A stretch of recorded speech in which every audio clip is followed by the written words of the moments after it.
Welcome. Ahambo Ifio Kiche, the owner of Preserve Our Heritage, where our goal is to help you to speak and to understand the Igbo language. Today I have my students here with me, and we're going to continue with the alphabet. The alphabets for today are He, E, A, and G. A word that starts with He is Ho, which is rose. Good job. A word that starts with He is Ho, which means roast. The next alphabet is E. A word that starts with E is Iko, cup.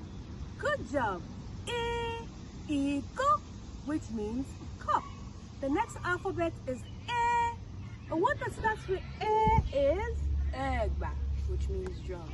Good job. Ewa, which means drum. The next alphabet is G.